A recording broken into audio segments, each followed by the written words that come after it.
রমজানের নখ কাটা, ব্রাশ করা, পিরিয়ডের রোজা কাজা, সঠিক মাসালা জানুন। আসসালামু আলাইকুম রহমতুল্লাহ। রমজান মাসে আমরা সবাই রোজা রাখি, কিন্তু অনেক সময় কিছু বিষয় নিয়ে মনে প্রশ্ন আসে। রোজা রেখে কি নখ বা চুল কাটা যাবে? টুথপেস্ট দিয়ে ব্রাশ করলে রোজা ভাঙবে? মেয়েদের পিরিয়ড হলে সেই রোজা কবে কাজা করতে হবে? মা আয়েশা রহমতুল্লাহ আলাইহি কি শাবান মাসে কাজা করতেন? আজকের ভিডিওতে আমরা কোরআন হাদিসের আলোকে সবগুলো বিষয় পরিষ্কারভাবে জানবো ইনশাআল্লাহ। 1. রোজা রেখে নখ ও চুল কাটা যাবে? অনেকেই ভাবেন রোজা রেখে নখ বা চুল কাটলে রোজা ভেঙে যাবে, কিন্তু সত্য হলো নখ কাটা বা চুল কাটা রোজা ভাঙে না। রোজা ভাঙে মূলত খাওয়া, পান করা বা সহবাসের মাধ্যমে। নখ বা চুল কাটা শরীরের বাহ্যিক বিষয়, এটি রোজার সঙ্গে সম্পর্কিত নয়, বরং পরিষ্কার পরিচ্ছন্ন থাকা সুন্নত।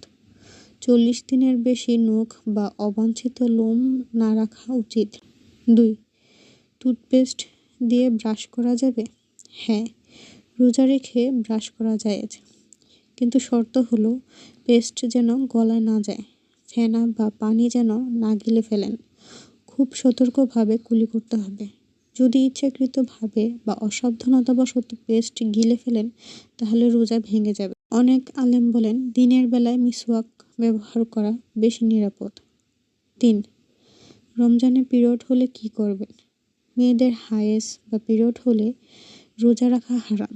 এ সময় রোজা না রাখাই আল্লাহর হুকুম মানা, কিন্তু সেই রোজাগুলো পরে কাজা করতে হবে। কবে কাজা করা উত্তম?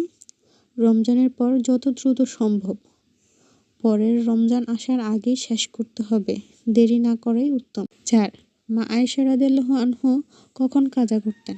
উম্মুল মুমিনিন আয়েশা রহমতুল্লাহি আলাইহি বলেছেন, তার উপর রমজানের কাজা রোজা বাকি থাকত, আর তিনি তা শাবান মাসে আদায় করতেন। তিনি বলেন, তিনি আগে কাজা করতে পারতেন না, কারণ তিনি মুহাম্মদ সাল্লাল্লাহু আলাইহি সাল্লামের খেদমতে ব্যস্ত থাকতেন। সহিহ বুখারী, সহিহ মুসলিম। এখান থেকে আমরা কি শিখি? শাবান মাস পর্যন্ত দেরি করা জায়েজ, তবে অযথা দেরি করা ঠিক নয়।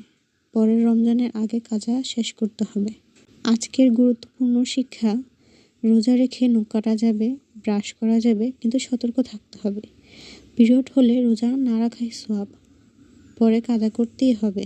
শাবানে কাজা করা জায়েজ, কিন্তু আগে করাই উত্তম।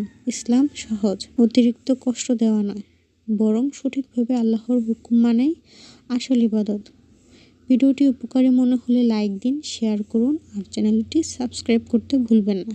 আল্লাহ আমাদের সবাইকে সহিহ জ্ঞান ও আমল করার তৌফিক দিন। আসসালামু আলাইকুম রহমতুল্লাহ।